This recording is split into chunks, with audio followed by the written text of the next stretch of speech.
कर्मापिते च मधुरं मधुरं स्वरूपं कर्मापिते च मधुरं मधुरा स्मृतिश्च बुद्धिं प्रबोधय प्रभो मधुबोधशक्तिं विद्यां प्रयच्छ परमां परिभावयामि।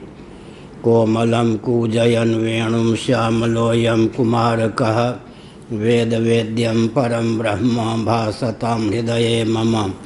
कूजन्तं राम रामेति मधुरं मधुराक्षरम् आरुह्य कविताशाखां वन्दे वाल्मीकिकोकिलं। निगमकल्पतरोर्गलितं फलं शुकमुखादमृतद्रवसंयुतं पिबत भागवतं रसमालयं मुहुरहो रसिका भुवि भावुकाः। तृणादपि सुनिचेन तरोरपि सहिष्णुना अमानिना मानदेन कीर्तनीय सदा हरिः। श्रीराम जय राम जय जय राम।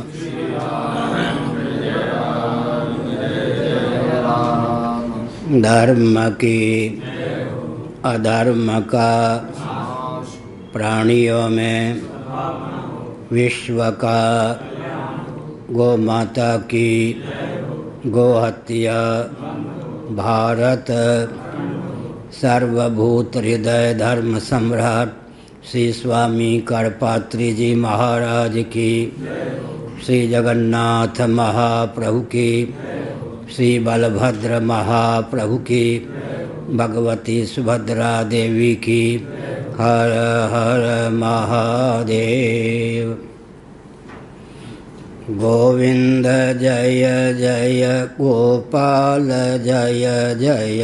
गोविंद जय जय गोपाल जय जय। राधा रमण हरि गोविंद जय जय। राधा रमण हरि गोविंद जय जय।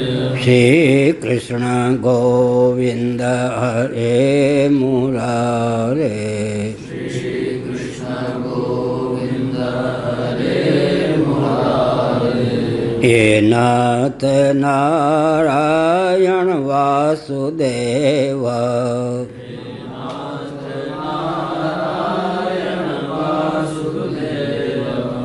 गोविंद जय जय गोपाल जय जय। गोविंद जय जय गोपाल जय जय। राधा रमण हरि गोविंद जय जय। राधा रमण हरि गोविंद जय जय। गोविंद जय जय गोपाल जय जय। गोविंद जय जय गोपाल जय जय। राधा रमण हरि गोविंद जय जय।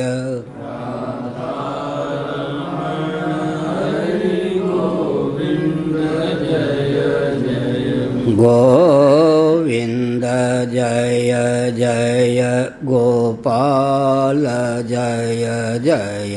गोविंद जय जय गोपाल जय जय।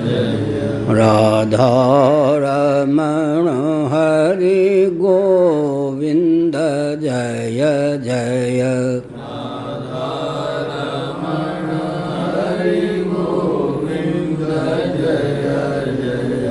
श्री वृंदावन विहारी लाल की जय। नमो महद्भ्यः शंभो शिव शिव शिव शिव शिव शिव नारायण नारायण नारायण।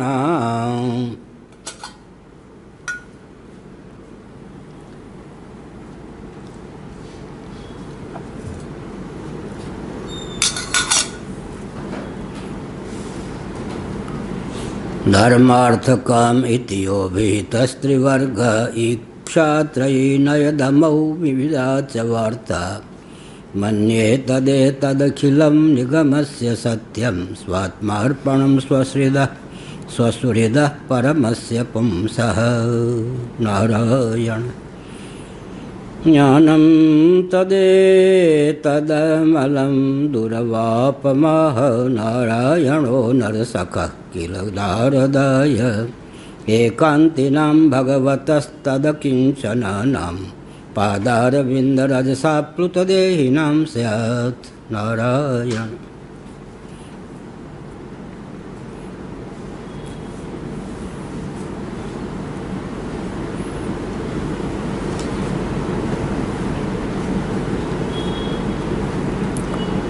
भक्त प्रवर प्रहलाद ने अपने सहपाठियों को समझाया कि वेदों का तात्पर्य चरम पुरुषार्थ मोक्ष की सिद्धि में सन्निहित है। उस मोक्ष की समुपलब्धि सच्चिदानंद स्वरूप सर्वेश्वर को आत्मीय और साक्षात आत्मस्वरूप समझने पर ही संभव है। यद्यपि वेदादि शास्त्र धर्म अर्थ और काम संज्ञक त्रिवर्ग का भी प्रतिपादन करते हैं, साम दान दंड नीति का भी प्रतिपादन करते हैं, भेद उपेक्षा इंद्रजाल माया का भी निरूपण करते हैं, तथापि इन सब का तात्पर्य व्यवहार को सुमंगल करने में सन्निहित है। देहेंद्रीय प्राणांतःकरण यदि व्यवस्थित हैं, स्वस्थ हैं, दिव्य बल और वेग से संपन्न हैं, तो भगवत तत्व का अनुसंधान या परिमार्गण सुखेन संभव है। इस तथ्य को जो नहीं समझते वे धर्म का उपयोग भी लौकिक पारलौकिक उत्कर्ष के लिए ही करते हैं। अर्थ और काम की किंकरता उनके जीवन में पली रहती है, लेकिन दैव या प्रारब्ध अथवा भाग्य या अदृष्ट जिसको कहते हैं, उसके फलस्वरूप धर्म अर्थ काम की सिद्धि हो जाती है। धर्म में प्रवृत्ति भी हो जाती है, प्रीति भी हो जाती है, अर्थ और काम की समुपलब्धि हो जाती है। यदि धर्माचरण में प्रीति प्रवृत्ति हो तो बहुत ही भाग्य की बात है, लेकिन धर्मस्य ही अपवर्ग्यस्य, धर्म का पर्यवसान अपवर्ग, द्वंद्वों से अतीत निर्गुण निराकार जो भगवत तत्व है उसके अधिगम में होना चाहिए। अपवर्ग की सिद्धि में धर्म का पर्यवसान होना चाहिए। धर्मानुष्ठान पूर्वक जीवन यापन का पर्यवसान स्वस्थ देहेंद्रीय प्राणांतःकरण की अभिव्यक्ति समुपलब्धि में होना चाहिए। इस तथ्य को न समझने वाले जन्म और मृत्यु की अनादि अजस्र परंपरा का उच्छेद नहीं कर पाते। एक विचित्र बात है कि भगवान श्रीमन नारायण सबके परम कारण हैं। वे स्वरूपतः निर्गुण निराकार होते हुए भी सर्वांतर्यामी अचिंत्य माया शक्ति के योग से सर्वेश्वर भी सिद्ध हैं। जगत के अभिन्न निमित्तोपादान कारण सिद्ध हैं और वे ही श्रीमन नारायण परात्पर पुरुषोत्तम विष्णु के रूप में अभिव्यक्त शेषशाही सगुण साकार परमात्मा भी हैं। सबके मूल परमात्मा का आश्रय लेने पर धर्म की सिद्धि हो ही जाती है, अर्थ की सिद्धि हो ही जाती है। भगवान योगक्षेम का आह्वान करते हैं तो काम की सिद्धि भी हो जाती है और मोक्ष का मार्ग भी प्रशस्त हो जाता है। निरावरण पर ब्रह्म परमात्मा पुरुषोत्तम श्रीमन नारायण पर विष्णु भगवान की आराधना से पुरुषार्थ चतुष्टय की सिद्धि हो जाती है। इसका अर्थ क्या है?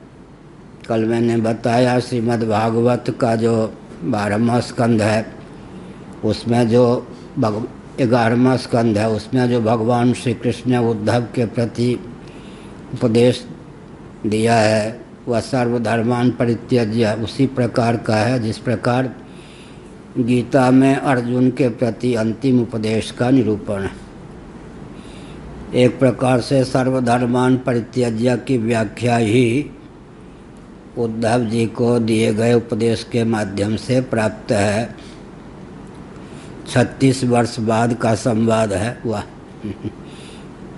महाभारत युद्ध के प्रारंभ में श्री कृष्णार्जुन संवाद हुआ, उसके बाद उद्धव जी और श्री कृष्ण उद्धव का संवाद इतने वर्ष बाद हुआ, लेकिन पर्यवसान एक ही, श्रोता में अंतर, वक्ता में कोई भेद नहीं। भगवान श्री कृष्णचंद्र का उद्धव को उपदेश है जैसे कोई याज्ञवल्क्य जी जैसे उत्कृष्ट पति प्राप्त हो जाएं, उनकी सेवा में रत पतिव्रता को स्वतः ही काम की सिद्धि हो जाती है। पृथक से नौकरी चाकरी की आवश्यकता नहीं, अर्थोपार्जन के लिए प्रयास की आवश्यकता नहीं, अर्थ की उपलब्धि हो जाती है। पतिव्रता है, पति के चरणों की उपासना करती है तो धर्म की सिद्धि हो ही जाती है, और पति के अनुग्रह से ब्रह्म विद्या की भी प्राप्ति हो जाती है।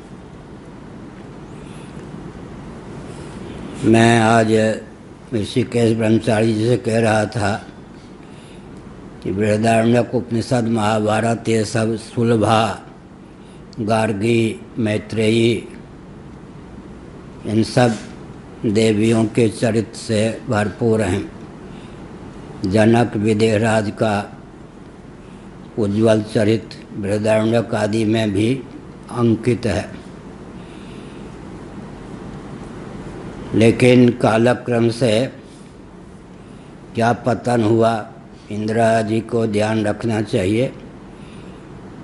ये जो भजन से उपरामता हो गई है विविध क्षेत्रों में, मिथिलांचल आदि में, ऐसा प्रचार प्रसार होना चाहिए कि स्त्री हो या पुरुष, बालक हो या बालिका, 1.25 घंटे 24 घंटे में 75 मिनट भजन का बल होना ही चाहिए। नहीं तो फिर विवाह का अवसर आता है, कुछ सयानी हो जाती है कन्या, कदली का पूजन कर लेती है, गौरी की समर्चा कर लेती है, इतने तक उपासना सीमित। मैं गुजरात में स्वामी नारायण संप्रदाय के शिष्य के परिवार में ठहरा, मुझे बहुत प्रेरणा मिली, शिक्षा मिली। 2 भाई बहन थे छोटे छोटे, उनको विद्यालय जाना था। स्नान किया, एक एक अलग उनके आसन, दोनों 2 फीट की दूरी पर बैठे, जप किया 15-20 मिनटों तक, फिर कुछ पाठ किया, उसके बाद कुछ मुंह में दाना डाला, फिर विद्यालय गए। बहुत ऊंची बात हुई। मैं कमरे में था, वो बरामदे में। उनका ये नहीं कि मुझे दिखाने के लिए, रोज़ का ये नियम था। बहुत ऊंची बात है।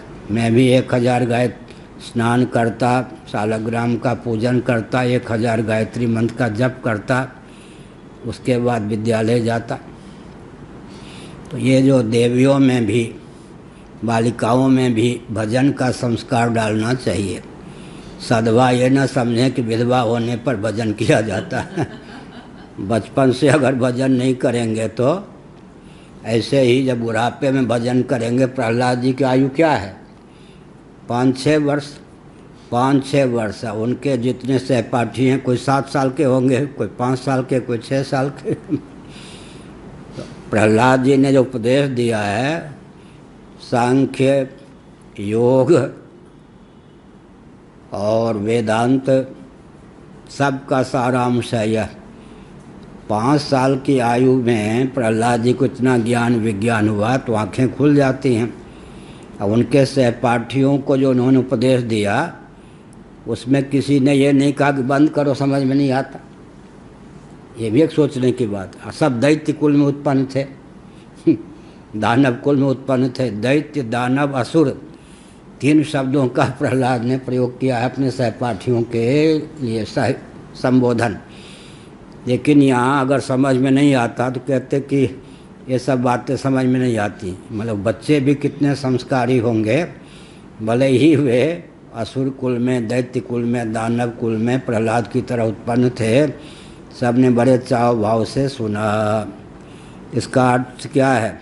इसका अर्थ है कि हमारे यहाँ तो प्रयास यह किया जाता है सिद्ध साक्षात भगवान ही लाला बन के जन्म लें, इतना तपोबल होना चाहिए दोनों में। कन्या यह सोचे जब मैं विवाहिता हूँ तो साक्षात भगवान को लाला बनाने में समर्थ हूँ, जब मैं विवाहिता हूँ तो साक्षात जगदीश्वरी को कन्या लाली बनाने में समर्थ हूँ। बालक बालिकाओं का दोष नहीं है, वहाँ संत महात्माओं ने इस प्रकार की शिक्षा नहीं दी, उनका दोष है। ये तो गार्गी याज्ञवल्क्य जी के सामने जो डट कर प्रश्न करती थी, ये सब सुलभा जनक जी के दरबार में गई, जनक जी के शरीर में प्रविष्ट करके योग बल से उसने प्रश्न कर दिया। महाभारत में वर्णन है उस पवित्र भूमि में जहाँ प्रायः सब जीवन मुक्त होते थे, विदेह कहे जाते थे, विदेहों की नगरी, जीवन मुक्तों की नगरी। श्री कृष्ण भगवान ने भी भागवत उठाकर देखिए उस क्षेत्र की प्रशंसा की है। कणाद, गौतम, ये सब महापुरुषों की जन्मभूमि, याज्ञवल्क्य जी, इन सब की जन्मभूमि, वहाँ की ये दुर्दशा। इसका मतलब क्या है? बीच में भजन का क्रम टूट गया। ये जो मान्यता है कि बुढ़ापे में भजन करना है या वैधव्य से संतप्त होकर ही भजन करना है, पिशाच वृत्ति है। इसलिए आरंभ से हाँ, एक तो लहर चली थी 60 साल पहले, दुर्गा सप्तशती का पाठ शुरू कर दिया था बच्चियों ने। तो हमने एक संकेत किया, हर क्षेत्र में हमारे संपर्क में पृथक से तो मैं आनंद वाहिनी के किसी सदस्य से बात नहीं करता, सदस्या से, लेकिन जो देवियां आई हुई हैं आनंद वाहिनी में, कम से कम 1.25 घंटे नहीं तो 2-2.5 घंटे नित्य भजन का उनको बल प्राप्त है। भजन का बल प्राप्त नहीं होगा तो राख हो जाएगा व्यक्ति। किसी भी क्षेत्र में योजना कितनी उत्कृष्ट हो, उसे क्रियान्वित करने में कोई सफल ही नहीं हो सकता। इसलिए हमने संकेत किया कि प्रहलाद जी से शिक्षा मिलती है जिनकी आयु 5 या 6 साल की, जिनके सहपाठियों की आयु कम से कम 5 साल, अधिक से अधिक 7 साल की, वे सब के सब मुग्ध होकर प्रहलाद की चर्चा, प्रहलाद के मुखारबिंद से विनिश्रित उपदेश सुन रहे और प्रहलाद उपदेश कर रहे। किसी ने बीच में ये नहीं कहा समझ में नहीं आता भैया छोड़ चल खेल फालतू बात क्यों करता, सब ने नहीं। इसका मतलब छोटी आयु में व्यक्ति के मन में स्वाभाविक रूप से क्या होती है? विनम्रता होती है, और जो दुष्टता के संस्कार होते हैं दबे होते हैं। बच्चे चाहे जो भी हो, शेर के बच्चे भी लगता है कि इनको दुलार दूं, प्रेम करूं। बंदर के बच्चों को भी हम देखते हैं, वो बच्चे तो बच्चा ही हैं, जैसे खेलते हैं। इसका मतलब ये है कि प्रहलाद जी ने यह संकेत किया। क्या संकेत किया? बन सके तो पहले से इतना सावधान रहें कि साक्षात भगवान और भगवती को जन्म दे सकें। उतनी तैयारी ना हो तो योगा भ्रष्ट कारक कोटि के महापुरुषों को जन्म दे सकें।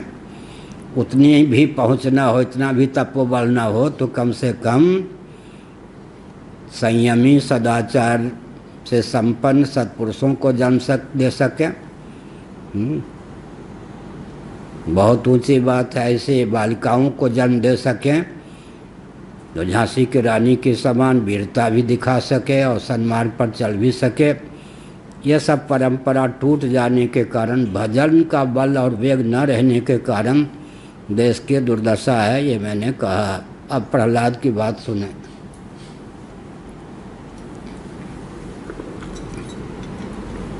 साम दान दंड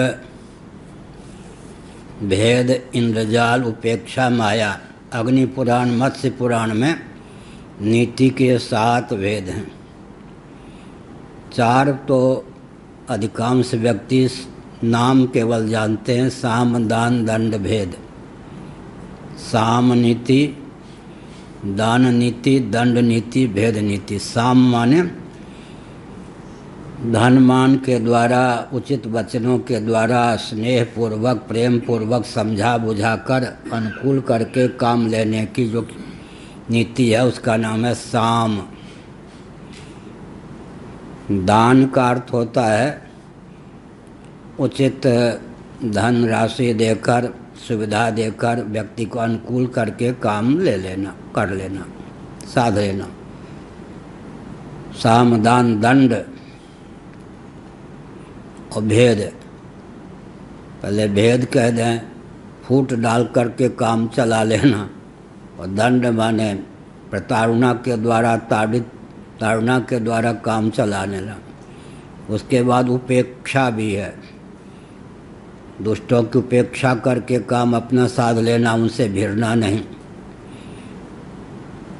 सामदान दंड नीति का प्रयोग कहाँ करना चाहिए, कहाँ उपेक्षा का, यह भी हर दुष्ट से भिड़ते रहेंगे तो विक्षिप्त बना देंगे। उपेक्षा, इंद्रजाल और माया, देवराज इंद्र इत्यादि में जो चमत्कृति है वो इंद्रजाल के कारण भी है, माया के कारण भी है। सिद्धों में इंद्रजाल और माया की प्रतिष्ठा होती है। गंधर्व हैं, देवता हैं, पितर इत्यादि हैं, इनमें इंद्रजाल और माया। प्रशासक जो होते हैं, ट्रम्प इत्यादि, उनमें भी इंद्रजाल और माया की क्षमता होती है तो शासन करने में सफल होते हैं। हमारे देश के माननीय जो प्रधानमंत्री हैं उनके लिए मैंने 3 शब्द चुना है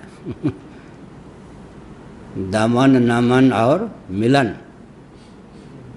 दमन, नमन और मिलन, तो तीनों में एक विचित्र नीति की प्रतिष्ठा है। देश के जो माननीय लाडले प्यारे प्रधानमंत्री हैं वो नीतिज्ञ अवश्य हैं, लेकिन उनके नीति को हमने 3 शब्दों में, जो मेरे पास यहाँ बैठे थे 45 मिनट, मैंने मौन होकर माने कुछ वो तो हमारी सुनते रहे, उनसे कुछ पूछे बिना हमने सोच लिया कि दमन, नमन, मिलन तीनों में दक्षता है, इसलिए वो पूरे विश्व में एक प्रतिष्ठित प्रधानमंत्री के रूप में मान्य हैं। उसमें कुछ संशोधन की आवश्यकता है लेकिन जिज्ञासा नहीं है इसलिए हमने संकेत किया कि शासन करने के लिए इंद्रजाल माया का भी ज्ञान होना चाहिए। सबसे ऊंची बात यह है कि साम नीति का ऐसा प्रयोग करे कि वो साम नीति पात्र भेद से दान, दंड, भेद, उपेक्षा, इंद्रजाल, माया का भी रूप धारण कर ले। महाभारत के अनुसार, गुरुओं के अनुसार मुझे वो विद्या प्राप्त है, मैं साम नीति का ही प्रयोग करता हूँ, साधु नीति का त्याग कभी नहीं करता। लेकिन वो साम नीति के प्रयोग की वह विधा है कि साम नीति से जिसके द्वारा काम चलना चाहिए वो साम नीति के वशीभूत हो जाएगा, नहीं तो साम नीति ही दंड नीति, उपेक्षा, इंद्रजाल, माया और दान का भी रूप धारण कर ले। वो बहुत ऊंची चीज़ है। शुक्राचार्य, बृहस्पति आदि में नीति है। पूरे महाभारत का अध्ययन करने पर भी भगवत कृपा से ही वो क्षमता प्राप्त हो सकती है। इसलिए हमने कहा प्रहलाद जी को गुरुकुल में इन सब की शिक्षा प्राप्त होती थी, लेकिन प्रहलाद जी समझते भी थे, गुरु के पूछने पर ज्यों के त्यों बोल भी देते थे, फिर भी आस्था उनकी थी मोक्ष में। धर्म की शिक्षा भी गुरुकुल में होती थी, लेकिन किस प्रकार के धर्म की शिक्षा, जिसका पर्यवसान लौकिक पारलौकिक उत्कर्ष में हो या अर्थ और काम में ही जिसका पर्यवसान हो। प्रहलाद जी मूल जो परमात्मा हैं उनको प्राप्त कराने में जो समर्थ आन्वीक्षिकी विद्या है, तर्कशास्त्र है, ब्रह्म विद्या है, उसके पक्षधर थे। वो जो भजन गाती हैं, फ़ोन नंबर हमारे व्यक्तियों को नहीं देती, सुशीला हैं दक्षिण की, नाम बहुत बढ़िया है, अन्वीक्षिकी त्रयी, बहुत योग्य घराने के माता पिता ने नाम रखा होगा अन्वीक्षिकी त्रयी। त्रयी माने रिक्साम यजु, अन्वीक्षिकी तर्क विद्या, बहुत बढ़िया, बहुत ऊंचा नाम, नाम से भी व्यक्ति को प्रमोद की प्राप्ति होती है। तो यह हमने कहा धर्मार्थ काम इतियो भी हितस्त्रिवर्ग इच्छा त्रयी नयदयो दमौ विविधा च वार्ता मन्ये तदे तदखिलम निगमस्य सत्यम स्वात्मार्पणम स्वसुहृद परमस्य पुंसः। बहुत अच्छा विवेचन है। 26वां श्लोक।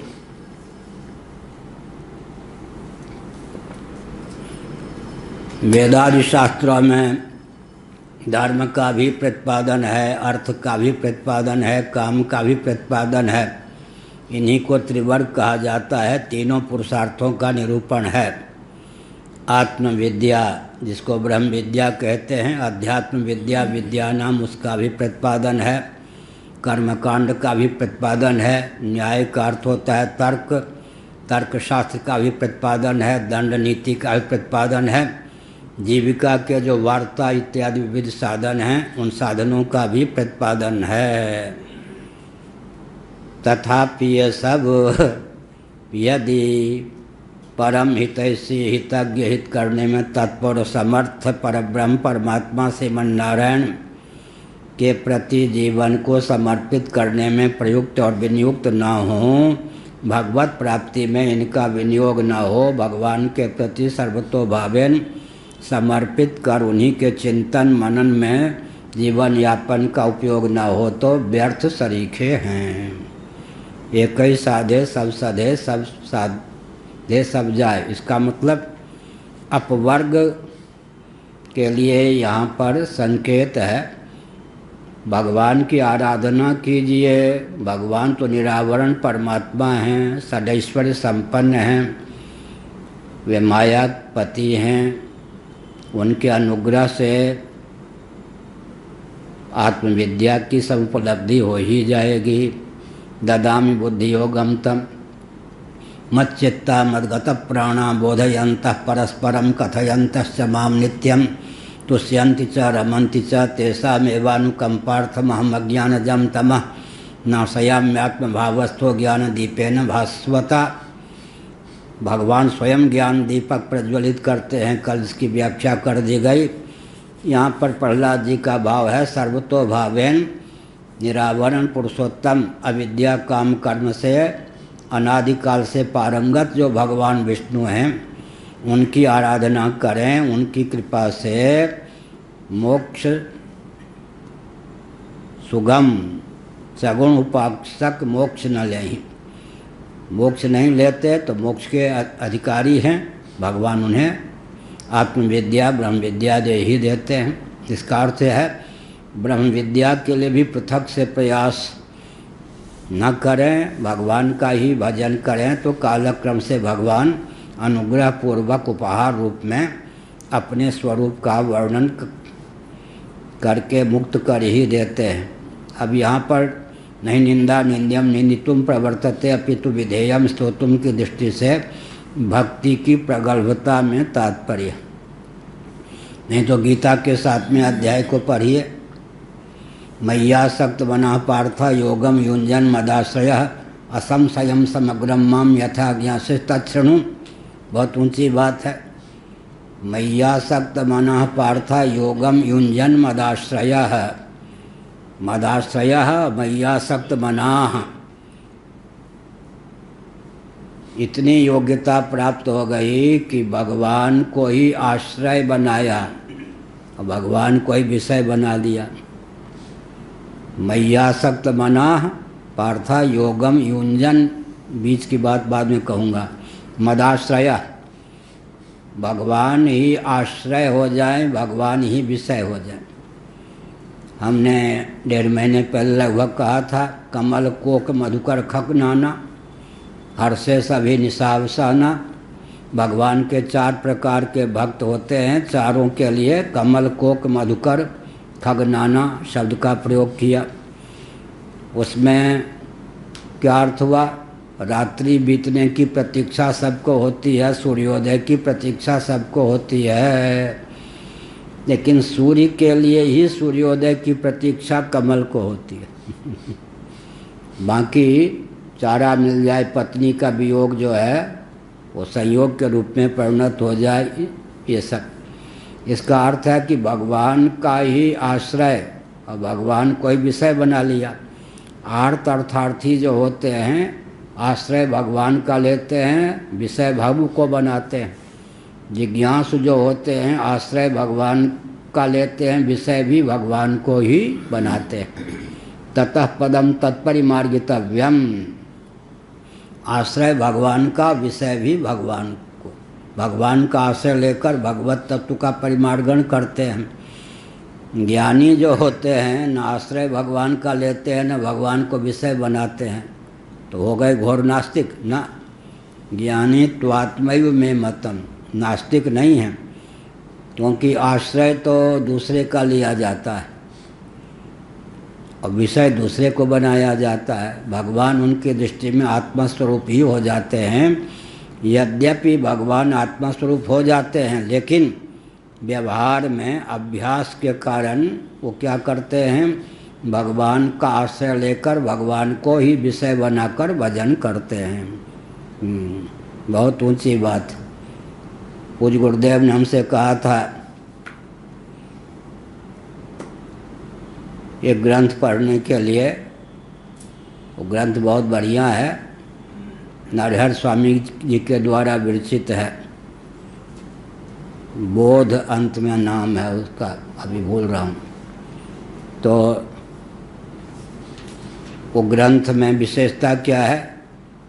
तत्वज्ञान हो जाने पर भी लीलापूर्वक द्वैत का आधान करके भगवान का भजन करना चाहिए अभ्यास की परिपक्वता से।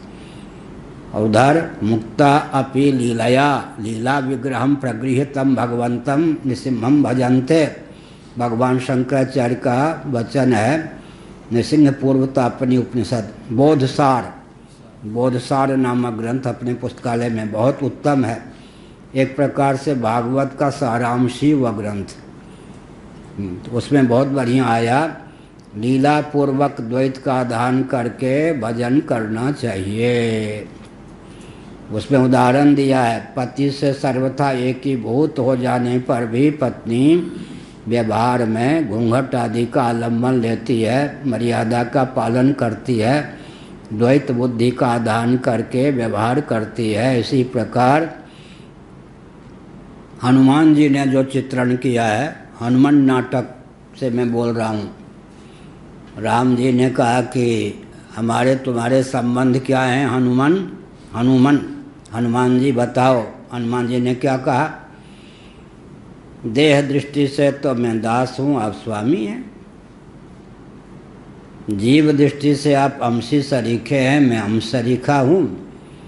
तत्वतः ज्ञान दृष्टि से देखें तो जो आप हैं वही मैं हूँ। बहुत बढ़िया। कर्म कांड, उपासना कांड, ज्ञान कांड, तीन धरातल पर तीन ढंग से परिचय। व्यवहार में अब वो वामदेव जी महाराज ने कहा, श्री स्वामी वामदेव जी महाराज पूज्यपात थे, मैं गया मिलने, उन्होंने कहा ये देखिए बाबा आया है। क्या कहता है? हमने क्या कहते हैं बाबा? काला कलूटा, बहुत मोटा तगड़ा पहलवान एक बाबा। वो क्या कह रहा था? स्वामी जी आप बताइए, मेरा गुरु जो है, ऐसे बोल रहा था, रामघाट की तरफ का था, मुझको ब्रह्म बना दिया, हम ब्रह्मास्मि का उपदेश दे के फिर कहा दंडवत कर। अब बताइए, जब मैं ब्रह्म हो गया, मेरा गुरु भी ब्रह्म, मैं भी ब्रह्म, तो मैं दंडवत कैसे करूं? अब गुरु से कला ही इस बात को लेकर है। अब आप बताइए मुझे क्या करना चाहिए। तो वामदेव जी महाराज भी उसके गुरु को जानते थे, हम भी जानते थे, वो ब्रह्म ही बना देता था। तो वामदेव जी महाराज ने चिढ़ के कहा, ऐसे गुरु को दंडवत मत कर, दंडवत कहा देखिए जीवन बर्बाद करता है वो। उसको मैं जानता था, उसके गुरु को भी। इसका मतलब क्या हुआ? नहीं, सचमुच में जिनको तत्व ज्ञान हो गया वे भी हनुमान जी की शैली में क्या कर्मकांड की दृष्टि से भगवान कौन है? स्वामी हैं, हम सेवक हैं, ये आदर्श है। अब गुरु ने तत्वमसि का उपदेश कर दिया, सचमुच में तत्व ज्ञान हो गया, तो गुरु जी से कहें गुरु जी आप ही हमको प्रणाम करो, या न हम आपको करें न आप हमको करें, हम तो बराबर हो गए। ये तो फिर ज्ञान तो नहीं है, तो अज्ञान है। इसीलिए यहाँ पर कहा गया देह दृष्टि से भगवान भगवान है, स्वयं को सेवक मानना चाहिए। औपाधिक धरातल पर भगवान हमसी सदृश हैं, हम हमसरी सदृश हैं। तत्वतः चित धातु एक ही है, वही जीव जगत जगदीश्वर तीनों रूपों में उल्लसित विलसित है, एकत्व है। तीनों धरातल पर तीनों प्रकार के दृष्टि से व्यवहार करना चाहिए, यही सनातन सिद्धांत है। यह कहा तो यहाँ क्या हुआ? भगवान के प्रति सर्वतोभावेन आत्मसमर्पण कर देना चाहिए। देहेंद्रीय प्राणांतःकरण का उपयोग और विनियोग भगवदर्थ ही करना चाहिए, यह अर्थ हुआ। तभी जीवन की सार्थकता है। भगवान सदा ही भजनीय हैं। तो मैं कह रहा था मय्यासक्त बना पार्थ योगम युंजन मदाश्रय। योगम युंजन की बात रह गई, अभ्यास फिर भी न छोड़े, भगवान का आश्रय ले, भगवान को विषय बनाकर उनका भजन करे। आगे क्या है? असंशयम समग्रम माम यथा ज्ञासे तत्शृणु। ये गीता ये ऐसे क्या करते रहते हो, मन नहीं लगता कैसे ऐसे भी? हाँ, असंशयम समग्रम माम यथा ज्ञासे तत्शृणु। इसका मतलब अपने को कृतार्थ मत समझो। मैं संकेत करना चाहता हूँ, भगवत गीता में कहीं भी भक्ति का पर्यवसान ज्ञान या मोक्ष में न हो, ऐसा वचन है? कहीं नहीं है। पूरी गीता हमको भगवत कृपा से संशासर से याद है, क्रमशः नहीं, प्रत्येक श्लोक याद है गीता में। यहाँ देखिए कितना ऊंचा स्तर है। मय्यासक्त बना पार्थ योगम युंजन मदाश्रय असंशयम समग्रम माम यथा ज्ञासे तत्शृणु। अपने को कृतार्थ मत समझो, अभी मेरे वास्तव स्वरूप का तत्व रूप का बोध बाकी है, उसे सुनो। कोई कहेगा भगवान का आश्रय भी ले लिया, भगवान को विषय भी बना लिया और भगवान का भजन कर रहे हैं, कृतार्थ तो हो ही गए। लेकिन भगवान ने क्या कहा? असंशयम समग्रम माम, संशय रहित होकर, समग्र माने कोई भाग छूट ना जाए, परिपूर्ण रूप से मेरा जो ज्ञान होगा उसके लिए श्रवण अपेक्षित है। यथा ज्ञासे तत्शृणु। अर्जुन का सौभाग्य, इष्ट ही उनके गुरु के रूप में बोल रहे, इससे बढ़िया क्या होगा? क्या इष्ट ही गुरु के रूप में बोल रहे, उनका वचन शास्त्र हो गया, मार्गदर्शक भी श्री कृष्ण ही, प्राप्तव्य भी श्री कृष्ण ही। ऐसे ही एक है बहुत बढ़िया, मच्चित्ता मद्गत प्राणा बोधयन्तः परस्परम कथयन्तश्च माम नित्यम तुष्यन्ति च रमन्ति च। इतनी ऊंची भूमिका में भवसागर में भक्त पड़ा हुआ है। भक्त तो सुन के कांप जाएंगे। गीता जो है ना, मेरा वचन है। किसी आचार्य ने इसको प्रक्षिप्त माना है क्या, क्षेपक माना है क्या? निकालो भाई, 10वां अध्याय देखो, 12वां।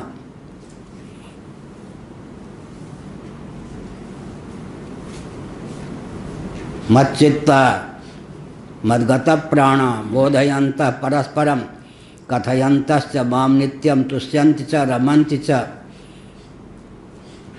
तुष्यन्ति च रमन्ति च।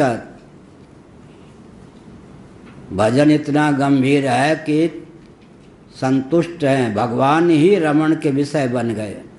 तुष्यन्ति च रमन्ति च। मच्चित्ता मद्गत प्राणा, मच्चित्ता मद्गत प्राणा बोधयन्तः परस्परम कथयन्तश्च माम नित्यम तुष्यन्ति च रमन्ति च। अन्नमय प्राणमय मनोमय रमन्ति च। अन्नमय प्राणमय मनोमय विज्ञानमय आनंदमय कोश का भगवदर्थ समर्पण हो गया।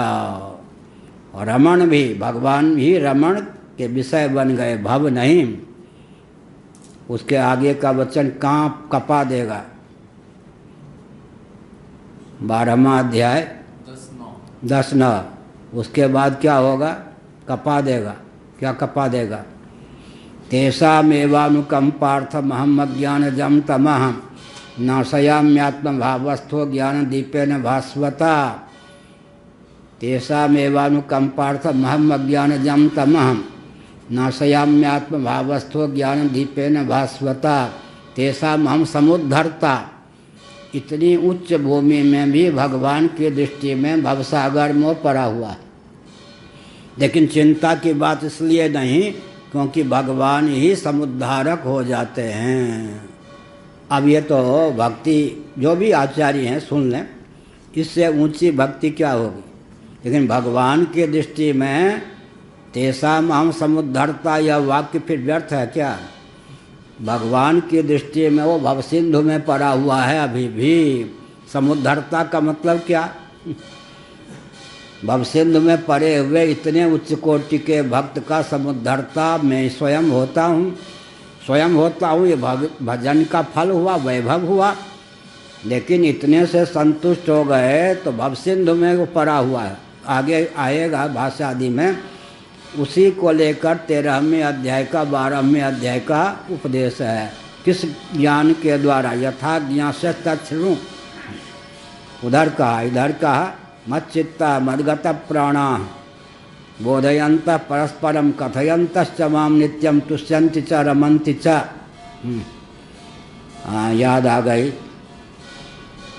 मैं श्रृंगेरी गया पैदल। बेंगलोर से पैदल चलने में ही 7 दिन लग गए। 7 दिन में शायद आधा किलो भी भोजन कहीं मिला होगा, ये कहना कठिन। और नैमिषारण्य से पैदल चला था। सूर्यास्त के कुछ पहले पहुंचा श्रृंगेरी। यह समझकर कि 4 पीठ में एक पीठ है और हम चैतन्य ब्रह्मचारी हैं, श्रृंगेरी पीठ से संबद्ध हैं, ऐसा समझकर उस समय, इस समय जो शंकराचार्य हैं 2, एक उनके उत्तराधिकारी हो गए। इन जिन्होंने उत्तराधिकारी बनाया भारती जी महाराज, उनके गुरुदेव उस समय थे। ये तो विद्यार्थी थे जिन्होंने अपना उत्तराधिकारी कहाँ से आया ऐसा बोले शंकराचार्य। हमने कहा कि वैसे तो मैं नैमिषारण्य से पैदल चलते चलते आया हूँ। अच्छा, फिर डांट के हमने कहा कि थका मांदा हूँ, भूखा प्यासा हूँ, शंकराचार्य का मठ है यह समझकर आस्थापूर्वक आया हूँ, मुझे स्थान मिलना चाहिए, मैं रहना चाहता हूँ। बस यहाँ से गोकर्ण तीर्थ जा, तीर्थ यात्रा कर। गोकर्ण तीर्थ कितनी दूर है वहाँ से? यहाँ किसी को जगह नहीं मिलती, भाग। ये इतना बड़ा कपड़ा था, ओहो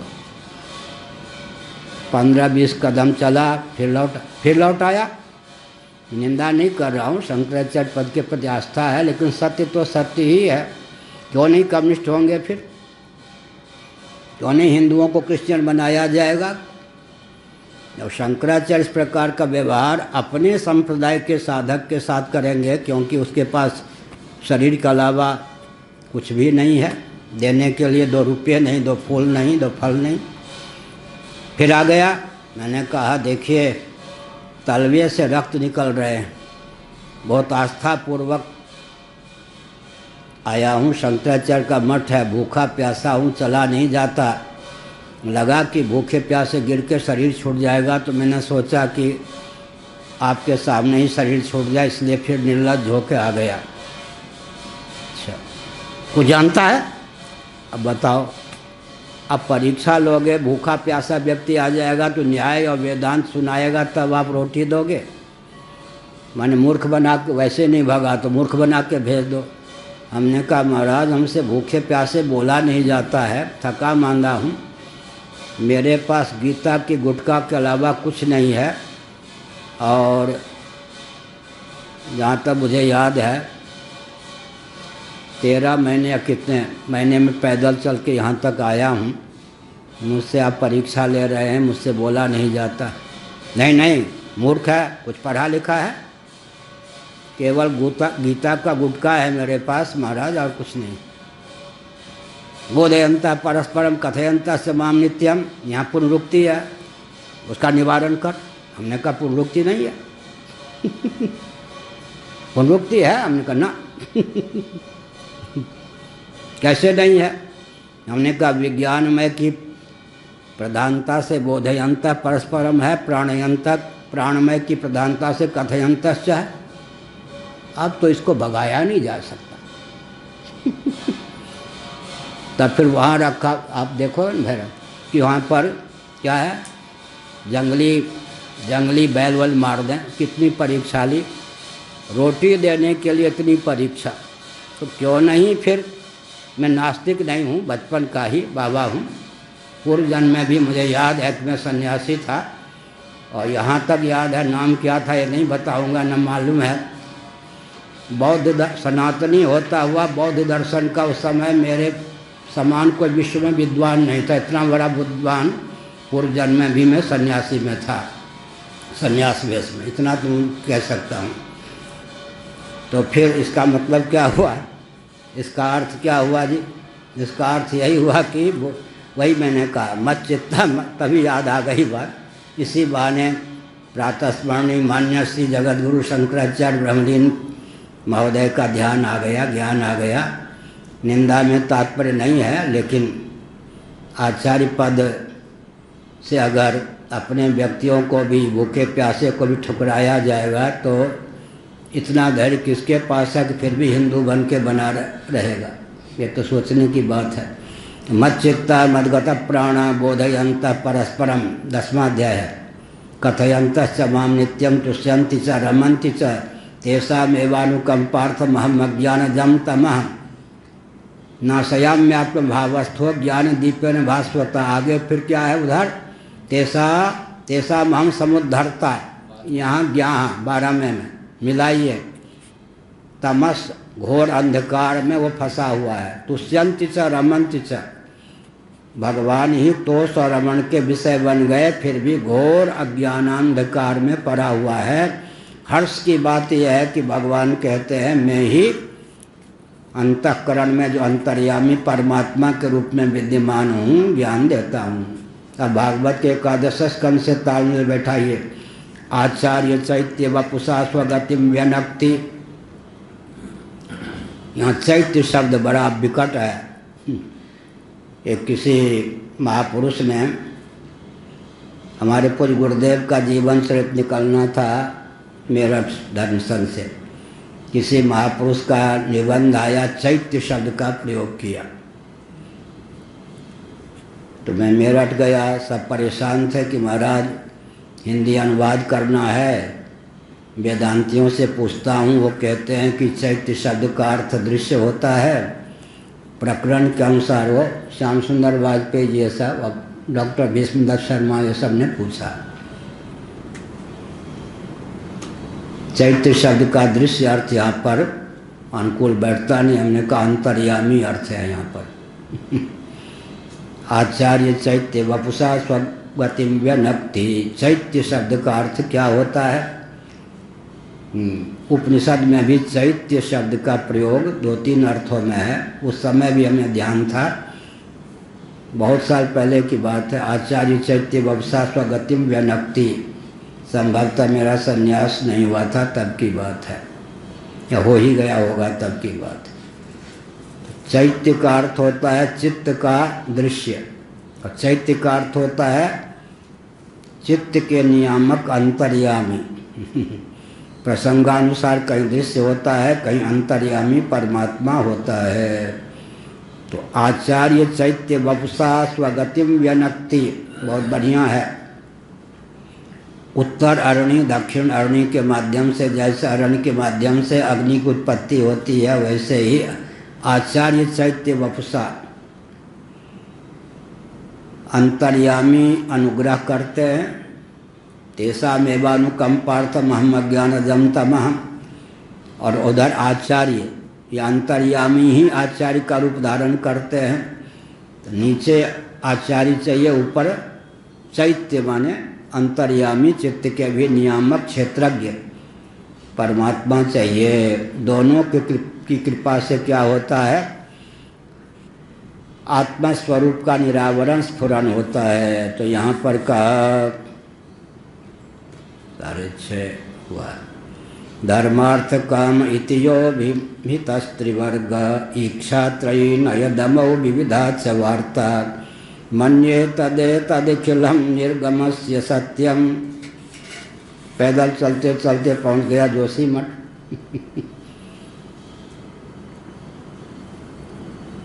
मैं पत्ते की लंगोटी पहले पहने हुए था, पत्ते की। और ये गढ़वाल की बात है, बद्रीनाथ से बहुत पहले किसी ने देखा, वो दुबंजला पर रहता था, गंगा तट पे बुला लिया, नाम हम नहीं जानता। उसने खादी का एक कटवस्त्र दिया, लंगोटी भी दी मेरे ख्याल में। उस हालत में था यहाँ तक। उस हालत में फिर जोशीमठ पहुँचा। पूज्य पास हमारे पूज्य गुरुदेव के गुरु भाई शांतानंद जी महाराज उन दिनों थे। तो हमको चोर की दृष्टि से देखा गया, चोर हो सकता है,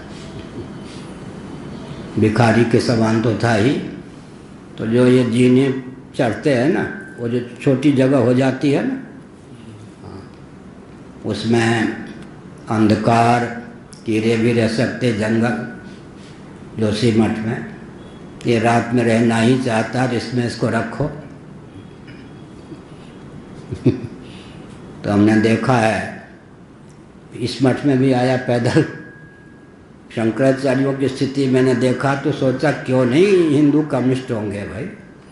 मैंने ये कहा नैमिषारण्य से आया हूँ, पैदल हूँ, ब्राह्मण हूँ, यज्ञोपवीत है और बचपन का संत वेश में हूँ, तब ये हाल कि चोर जरूर होगा।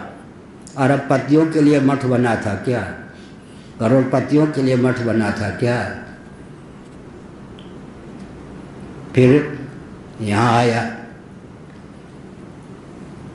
कहाँ से आया? आया तो निमसान से पैदल यात्रा करते हुए, जब आप मेरठ में थे, नैमिष वालों ने बुलाया था, तो उन दिनों मेरा नाम अभी भी ध्रुव चैतन्य है, मैं सेवा में था। सारी व्यवस्था सेवा की मेरे द्वारा होती थी। अच्छा, तो वो नीचे जैसा था, अब वो क्या करे फिर यहाँ पर एक शूद्र था, लक्ष्मण का पार्ट मैनेजर, वो ब्राह्मणों को छड़ी से मारता था, विद्यार्थियों को। यहाँ 100 व्यक्ति भरपेट भोजन कर सकते थे, इतना महाप्रसाद आता था मंदिर से। हमारे आने पर जोशी जी आदि ने क्या जादू किया, कटवा दिया। तो हमें तो कुछ नहीं, हम भगवान जगन्नाथ जी के यहाँ से 2 रुपया लेने या 2 चावल लेने के लिए तो नहीं हुए। भगवान की सेवा ठीक से होते रहे। ये सब इतना चावल मिलता था, इतना 24 घंटे में इतना। क्षेत्रों में जाता, भगा दिया जाता, निगमानंद आश्रम में, सब मैंने देखा है पैदल चल के। ये जो है जीयर स्वामी का मठ, उनके गुरुजी थे इनके, उन्होंने जो व्यवहार किया सब देखा हुआ है। भगवान एकाएक सज धज के नहीं आते। हाँ, कई रूपों में आते हैं। पूज्य गुरुदेव एक ब्राह्मण के घर गए, दरवाजे पर भिक्षा लेने, भगा दिए गए। बाद में शोहरत हुई, बहुत ऊंचे विद्वान, त्यागी, तपस्वी, बिल्कुल छोटा सा वस्त्र। वो लोग मिलने आए, कहा कि एक बार महाराज घर पवित्र करते। उन्होंने कहा अच्छा, घर तो मैं पवित्र कर चुका, जब तुम भगा रहे थे तुम लोग, वही में हूँ। उस पर भी लक्ष्मण कपाट को महाराज ने कहा, 3 दिन हो गया, उसको खदेड़ कर भेगो, भगाओ, नहीं तो डंडा मारो। हमने सुन लिया, जोर से महाराज ने कहा था, तो मैं चला अपने आप। तो मैंने संकेत किया कि ये जो मठ बने हैं इसीलिए बने थे क्या? मेरे घर आओगे तो क्या लेके आओगे, तेरे घर जाऊंगा तो क्या क्या खिलाओगे? मैं शंकराचार्य के पद पर हूँ, कम्युनिस्ट नहीं हूँ, लेकिन वेदना की बात यह है ना, जब मठ की भी ये दशा होगी कि ब्रह्मचारी इसलिए आदर का पात्र नहीं होगा कि उसके पास कोई रेशमी कपड़े नहीं हैं। क्या आज भी मैं रेशमी कपड़ा नहीं पहनता, सामान ढंग से, हमको पहचान भी ठीक से नहीं है कि रेशमी है या सूती है। तो हमने एक संकेत किया, निंदा में तात्पर्य नहीं है, रुदन की बात है, इसलिए हमने संकेत किया। क्या संकेत किया? एक विचित्र बात है, संस्मरण है, फिर मैं एक प्रश्न का उत्तर भी दूंगा। एक बड़ा जज स्वामी का मित्र था, बचपन का था, वो वैश्य करोड़पति दिल्ली का। जज स्वामी को कुछ गिनता नहीं था, वो मित्र ही था। जज स्वामी ने मेरे पास भेज दिया कि वृंदावन में वो आया, महाराज कुछ पढ़ना चाहते हो आपसे। हमने क्या? गीता मैंने सुना है कि आप बहुत बढ़िया जानते हैं। हमने कहा ठीक है। हमने कहा देखो, एक ऐसा हमसे पढ़ोगे तो 1.5 साल लग जाएंगे गीता पढ़ने में, उतना समय तो तुम्हें नहीं होगा, सेठ साहूकार हो। हाँ महाराज, बात तो ठीक है। एक ही अध्याय के 2 श्लोक पढ़ा देते हैं, उसी में सब कुछ आ जाएगा। कौन? 13वां अध्याय। हमने इस ढंग से बोलना शुरू किया कि उसका दिमाग खराब होने लगा। 5 दिन तक 1-1 घंटे, अधिकारी नहीं था, तो मैंने बहुत क्लिष्ट भाषा में उसके बाद कहा, महाराज ये पुस्तक बंद कर दीजिए, मैं कुछ पूछने आया हूँ। हमने कहा इसीलिए तो मैंने, पूछो। आपको कोई सिद्ध का दर्शन हुआ? वो आनंदमयी माँ का कृपा पात्र माना जाता था। वो सेठ घाट घाट का पानी पिया हुआ है। प्रभुदत्त, आज दूसरी लहर चल पड़ी, प्रभुदत्त ब्रह्मचारी महाराज जी का कृपा पात्र माना जाता था। शरणानंद जी वृंदावन वाले महाराज का कृपा पात्र माना जाता था, और उड़ियावा जी का कृपा पात्र, हरिवा जी का कृपा पात्र माना जाता था। फिर उसने हमसे पूछा कि कोई सिद्ध का आपको दर्शन हुआ, या आपकी दृष्टि में कोई सिद्ध हो तो बताइए। मैंने सोचा अच्छा ये तो भयंकर है। इनकी, जिन लोगों की सिद्ध के रूप में प्रसिद्ध है, उन सब का नाम लेके किसी को कुछ गिनने वाला नहीं, सबके दरबार में परम भक्त के रूप में उसकी गणना थी। हमने कहा सुनो लाला जी, हमें तुमसे कुछ लेना नहीं है, बुरा लगे तो अच्छा लगे तो बात सुनो।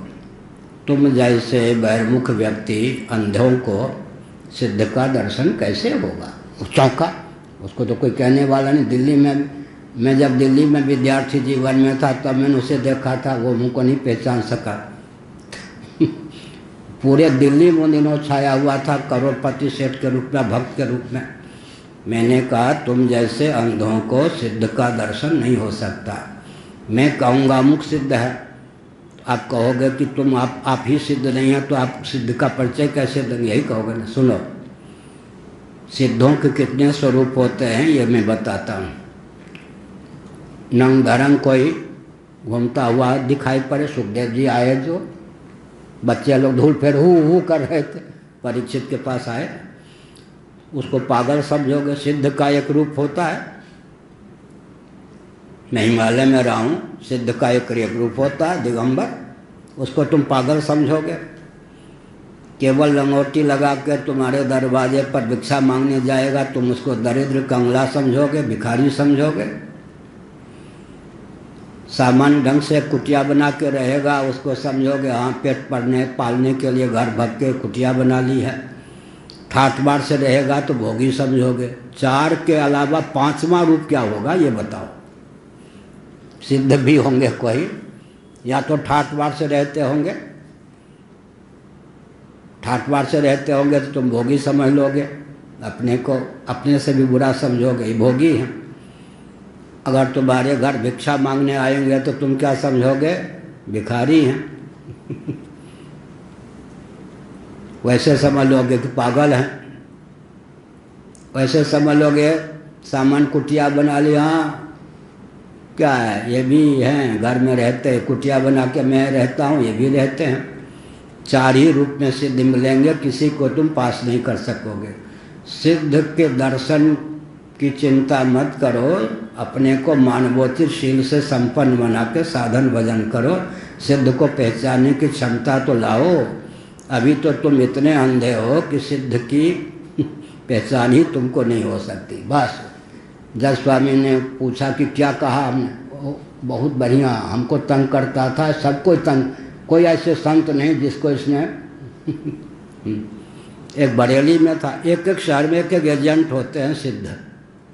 एक बरेली में लाला था, करोड़ों से खेलता था, विष्णु आश्रम आदि को कुछ गिनता ही नहीं था। और एक दो प्रश्न उसके थे, जो जाता था वो करता था, उत्तर नहीं दे पाते तो अंत में वो हाथ जोड़ता था वो वैसे हाथ इसलिए जोड़ता था कि अंदर से वो झुक गए ना। विष्णु आश्रम जी को भी छका दिया, हमको छकाने आया। लोगों ने कहा कि महाराज से सावधान रहिएगा, पथिक जी ये सब जितने आए सबको इसने मूर्ख बना दिया, धनी भी है और एक नंबर का विचित्र है। तो इसका मतलब एक एक शहर में अपने को जीवन मुक्त मानने वाले ठेकेदार होते हैं। एक पप्पू है वहाँ पर कानपुर में लगभग, वो भी ऐसा ही है। वो प्रश्न तो नहीं करना जानता, उसके पिता जो थे मूर्ख बना देते थे संतों को। तो हमने क्या संकेत किया, आज का प्रवचन इस ढंग से हुआ कि ये सब नहीं, छल कपट छोड़ के भगवान के प्रति समर्पित होना चाहिए और संतों की परीक्षा नहीं लेनी चाहिए। समर्थ की परीक्षा महंगी बन पड़ती है। देख ले ये सर पे या रस्सी, और सर पे निकला तो डस ही लेगा। इसलिए हमने ये कहा कि संत विविध रूपों में रहते हैं। कैसे कैसे रूप में रहते हैं। एक उड़ियावा जी के आश्रम के में जब रहता था, नीचे ब्राह्म मुहूर्त में लगभग 5 बजे गाली बकता हुआ कोई अवधूत जाता था रोज, विचित्र ढंग से। तो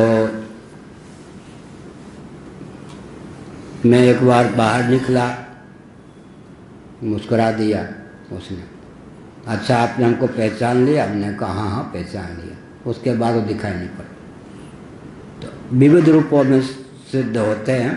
कोई विक्षिप्त रूप पागल जैसे होते हैं, लोग उनको पागल समझते हैं, कोई भोगी जैसे समझते हैं, तरह तरह के रूप, तरह तरह। लेकिन सिद्धों को परखने की अपेक्षा सन्मार्ग पे चल करके स्वयं जीवन को उन्नत करना चाहिए। नारायण। आज के प्रवचन से किन्हीं के अनुयायियों को किन्हीं को कष्ट मिला हो तो वो कष्ट मुझी को दे दें, लेकिन मैंने अनुभव बताया।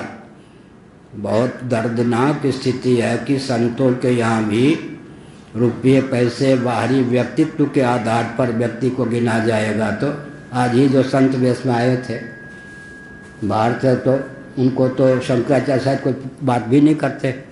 हमने पूछा तो कितने त्यागी तपस्वी योगी निकले या नहीं। इसलिए हाँ, कोई चोर भी हो सकता है, डाकू भी हो सकता है, पर चोर डाकू की दृष्टि से पहले नहीं देखना चाहिए ना। क्या पहले चोर डाकू की दृष्टि से देखोगे तो संत की भी परख नहीं होगी। इसलिए ये सब जो मठ हैं, इन सबको अपने दायित्व का निर्वाह करना चाहिए। केवल धनी मानियों के लिए दरवाज़ा खुला हो ऐसा नहीं। यही अति दीन प्यारे नारायण।